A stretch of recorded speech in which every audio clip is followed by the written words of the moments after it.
when I was asked, can everyone hear me? When I was asked to prepare a story to tell this evening in 3 short chapters,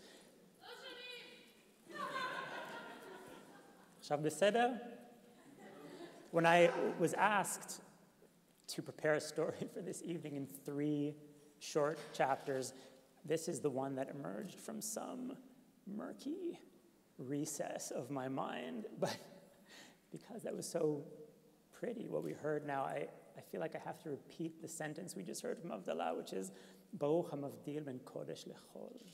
Blessed be he who differentiates the holy from the profane.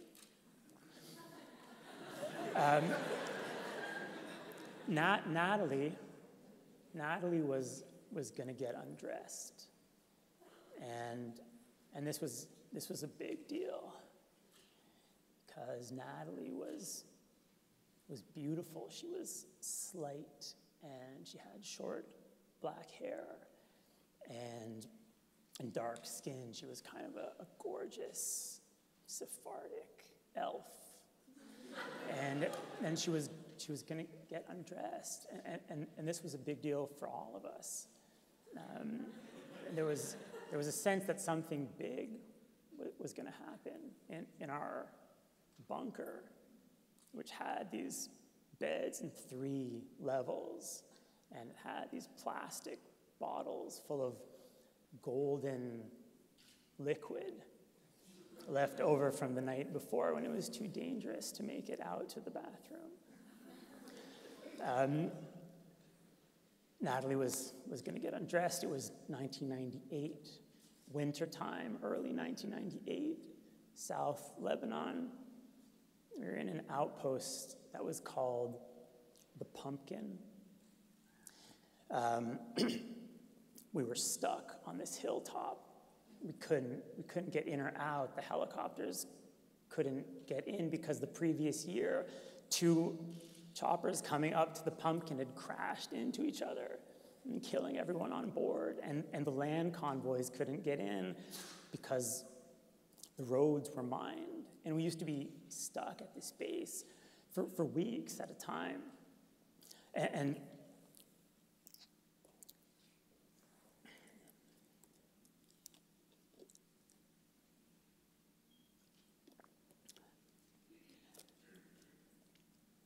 we missed our parents, and we missed our girlfriends.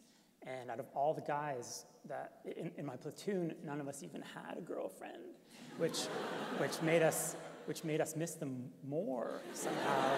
And it had been weeks since we saw a human being who was not a filthy man. We showered 2 minutes every week, because that was all the water we had, and we weren't allowed to take off our boots. So, we hadn't seen a woman. No women were allowed into the security zone in South Lebanon. And at that point, even a clean guy would have been, something. But even those were in short supply. And I'm telling you all of this by way of explanation of why it was such a big deal that Natalie was going to get undressed. Why I still remember it to this day. All week long, the TV had been playing promos for an episode of a miniseries that would be broadcast that night. And because of the importance of that moment and because of the events of that evening, I still remember the name of the miniseries, which is totally forgettable. No one in Israel remembers it. It was called A Whale at Sheraton Beach. And I still remember the name of the actress. Her name was Natalie Atiyah. And in the promo, you saw her about to get undressed. And think about it now, I don't know how they could get away with it, but I guess it was broadcast late at night. You would see her in the promo, it was about to happen, and then they'd cut it right when it was about to get interesting. And the idea was that you'd tune in to see the episode.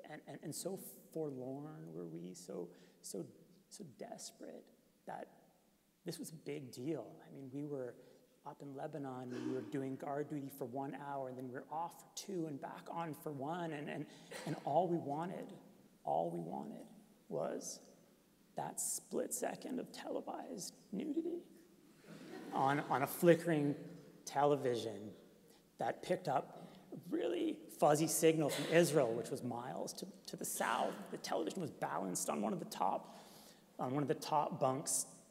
So night fell that night, and the nights in Lebanon kind of malevolent soup, and they were darker than regular nights. And night fell that night, the night that this episode was supposed to be broadcast, and we were all waiting. And guys who were in an outpost that was not far from the pumpkin were looking out at the night through a thermal sight. And thermal sights see heat instead of light, so you can see at night, and they were peering out into the darkness when they saw 3 hot shapes making their way up a riverbed, up a wadi toward our outpost, toward the pumpkin. And no one had any business being out in the Lebanese countryside in the middle of the night. So these were guerrillas. These were terrorists. These were the guys who were here to fight. Nothing like this had ever happened since we got to Lebanon. We had never seen the enemy. And here they were, coming up slowly toward our base. And there was some radio traffic around the security zone, and an alert went off in our outpost. And we raced out of the base. We raced through the gate to this giant metal porcupine that was slumbering outside the gate of this outpost. And it was this massive armored vehicle that was bristling with antennas and machine guns, and it really looked like a huge porcupine. And we clambered inside, and a crew of 4 tank guys ran out of the outpost, and they climbed into their tank, and both of the vehicles belched this vile black smoke. And we roared off to intercept these guys, this incoming Hezbollah cell. And there are guys in my armed personnel carrier from Tel Aviv and from Rishon LeZion and from various kibbutzim, and we had a lot of questions, maybe not consciously, we had a lot of questions. Were we finally going to meet the enemy head on? Were we finally going to experience combat? Were any of us going to get killed? And I had an additional question, which was, what the hell was I doing there in the first place? I'm from Bathurst Street. Now, even if you haven't been to Bathurst Street, you know it. It's where you live if you're a Jew in Toronto. And it's a grim North American strip of convenience stores and kosher bakeries, you know it. And that's where I was from.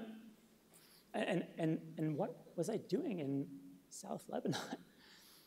What I was doing in South Lebanon had a lot to do with something that happened to me a few summers before. And what happened to me a few summers before was that I went to Israel with a group of 25 other kids. And we went all over the place. We went to Tel Aviv, and we went to Jerusalem, and we went to Degania, the first kibbutz, and we did all kinds of great stuff. I don't remember a thing, to be honest. I remember that we learned. What I remember is that we were up late. This is the picture I have. We're up late. It's at the Gold Sea Youth Village. It's late at night or early in the morning, and we're laughing. We're just laughing and laughing and laughing, and I can't see a thing with a spotlight in my face, but I think that some of the people who I laughed with are probably here. Yes. But I'm sure everyone has that experience, not just 1994. Very few people, I think, can pinpoint the specific moment in their life or a specific moment in their life that completely changed their life. And I can. It was at Rosh Hanikra, which is a point on the border between Israel and Lebanon, and these chalk cliffs, these beautiful chalk cliffs. And we were there that summer, and we were looking out at Western Galilee, and we were looking at these banana orchards and these avocado orchards and the Mediterranean. And a member of the faculty that summer was standing next to me. Her name was Regina Stein. And I said, wow, this is a great view. And she said, the view from my brother's kibbutz is nicer. And that was a throwaway line. and there's no reason to even remember that line, except it came in the context of the summer where I was having big parts of my head reprogrammed. I don't think I realized it at the time. It sounds kind of like Scientology, but it was like benign, you know? And I was starting to understand that all this was part of one thing. You know, we studied the Talmud, we studied modern Israeli poetry, and I was starting to figure out that Talmud and the state of Israel and me and New York and Edgar Bronfman, and this was all somehow part of one thing, and it was kind of vast, and it was old, and it was exciting, and it was kind of dangerous, and I really wanted in. You know, I wanted in. I said that I don't remember a thing we learned, but that's not 100% true. I remember one thing. I've always remembered one thing, and it's a poem that Sharon, I don't actually know where you're sitting, but that Sharon taught us. I remember where we were sitting. It was at Mivakshei Derech, next to Goldstein, and this was a poem about the sacrifice of Isaac, which is one of the great moments in literature. And Abraham is about to kill his son, right? He's got the knife in his hand, and he's about to do it, and God stops his hand. I'm not going to read you the whole poem. This is just the end. יצחק כמסופר לא הועלה קורבן, הוא חי ימים רבים ראה בטוב, עד אור עיניו כהה. אבל את השעה ההיא הוריש לצאצאיו, הם נולדים ומאכלת בליבם. Isaac, it is told, was not sacrificed. He lived for many days, and he saw good things until the light of his eyes went dark. But he passed that moment to his descendants, and they are born with a knife in their heart. And I love that. I love that because it was part of this understanding that everything was connected, that something that had happened or didn't even happen thousands of years before was alive, right? We had knives in our hearts, and that's a bad thing, but it felt good. That was kind of a good knife. I felt like being stabbed. I wanted to be stabbed with that knife a bit, and I've always remembered that poem, and I didn't want to give this up after the summer, so I got home back to Bathurst Street, right? And I wrote a letter to Regina's brother on this kibbutz. This was the end of the era of letters, 1994. There's probably people here who don't know what the hell I'm talking about. It was like an email, but I wrote it on a piece of paper, and I sent it to Israel, and I said, can I come to your kibbutz? And he said, sure, and I went to this kibbutz as soon as I finished high school the following year, and I worked on the kibbutz, and I stayed on the kibbutz, and I got drafted with the kids from the kibbutz, and that's how I ended up in this filthy uniform, waiting for Natalie Atiyah to get undressed. I see our 17-year-old selves as kind of space capsules, and skinny, hormonal, confused space capsules in orbit.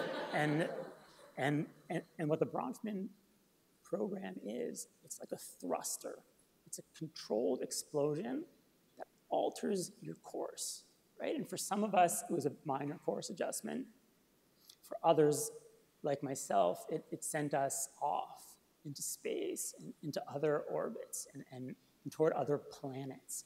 And over the years, I would get these kind of garbled intergalactic radio transmissions back about people from my summer or other summers. Like, did you hear, this one guy who wrote a great novel? And she's a rabbi. And then the more mundane things, did you hear that she's, making life-size puppets? And that, that he's doing, Yiddish busking. And, did you know that, she's in Romania painting murals for gypsy kids? And that's a real example. And for me, one of the most extreme moments that I reached because of this course adjustment when I was 17 was this moment that I'm telling you about now, in which I'm going to complete in 2 short installments as the evening progresses. And I think this weekend and this evening is an opportunity for us to kind of report back from these planets that we visited, and to hear from others who have been to other planets, and to acknowledge that were it not for that controlled explosion at that crucial and impressionable moment in our young lives, we would not have seen the things we did, and we certainly would not have seen them as we did.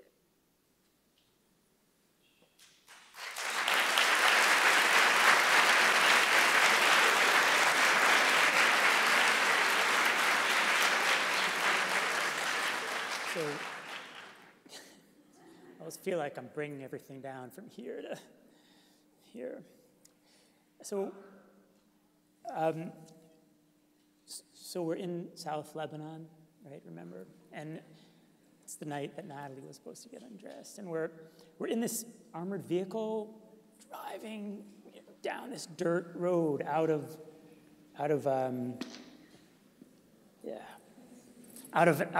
this outpost, and we're off to intercept these guerrillas who have been spotted kind of on their way up to the base, and nothing like this had happened since we had come to Lebanon. We'd never encountered the enemy, and this was it. I mean, this was the knife, man. This was the knife.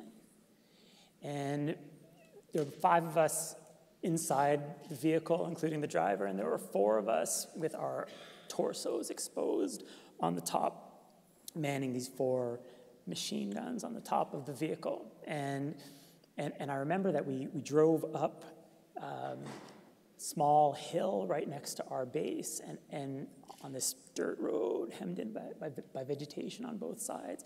And we kind of began to go down the slope, and just as we lost sight of our outpost, my retinas went kind of white and red, and a huge fist kind of smacked me in the face.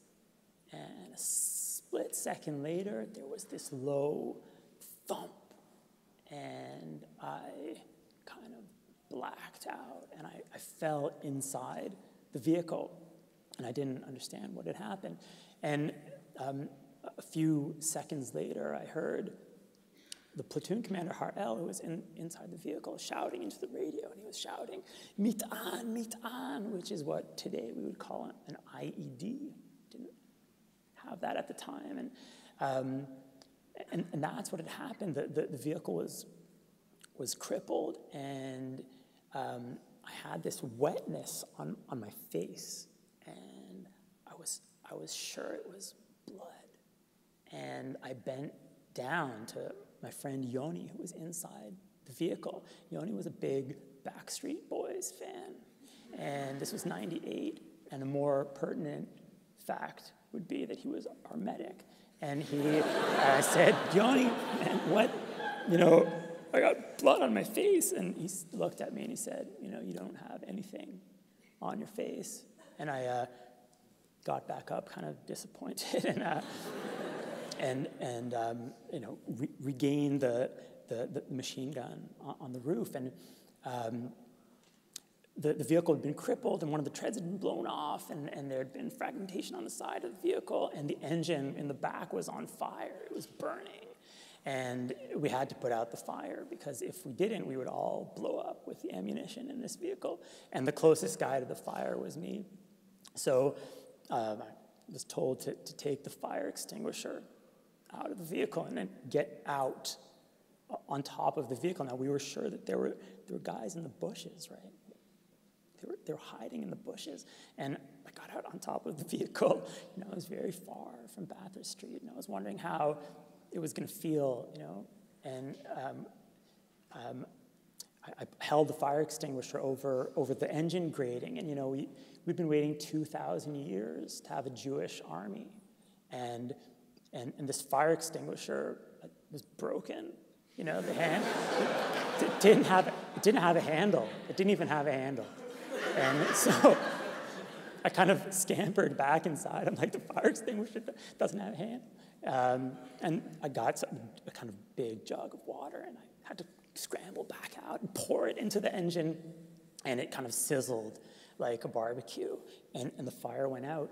And about that time, the sky started to whisper.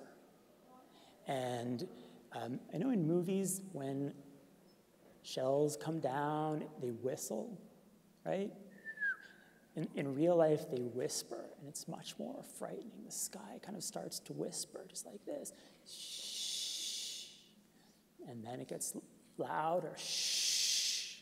And then it gets really, really loud, and it feels like it's all around you, and then there's a concussion. And we knew that they kind of had our location more or less, so we quickly got inside the vehicle. We closed these iron hatches on top of the vehicle, and they started shelling along this trail. They didn't seem to know exactly where we were, but they were kind of shelling in our general vicinity, and we sat there inside this vehicle. The only light was this dim green light of a radio inside, and we sat in there, the 9 of us, and we did what you do if you're 19 and you're in a situation that you do not understand. We told jokes. And we laughed. We laughed about these Hezbollah gunners who, I mean, they couldn't see anything. You know, they drafted these guys out of like schools for blind kids, right? And there was a joke written in one of the guard posts, which really is the most eloquent reflection of the humor of those days. And what it said was, "What doesn't kill you makes you stronger. What does kill you makes your mother stronger." That was like the height of the humor of those days, and we sat inside this vehicle, and something about it, in retrospect, was, you know, it was like Bronfman. I mean, we were these young Jews in the dark, kind of laughing like crazy.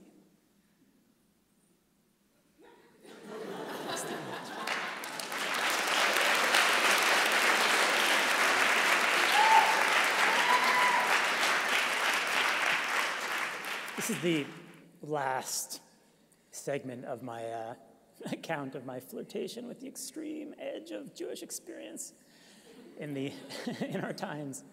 The biggest joke of the whole evening, which we didn't know at the time, we were in this trapped in this vehicle, was that the next day they were going to send out trackers to see if they could pick up the footsteps of these guerrillas we'd been sent out to find that night. And the trackers went out, and they looked around, and they came back, and there was no doubt about it. They were wild boars. There had never been any guerrillas at all. I see a straight line between my summer 18 years ago, you know, laughing at night, and that bizarre evening a few years later, laughing at night, right? And this evening, we're all kind of laughing at night, and I see now a straight line between Isaac and Chaim Guri and my life then in 1994 and my life now 18 years later, which continues to be altered by the people I met that summer and by the experiences that I had. And that night in the vehicle, I wasn't thinking about that. I wasn't really thinking about Bronfman, about these lines, these historical lines that I see running through, you know, history, in which I've spent a lot of my adult life trying to write about, trying to put it all together in one story. That night in the vehicle, when we were kind of all inside in the dark, with just that green light of the radio, I remember being very conscious of my friends and being very conscious of the shelling.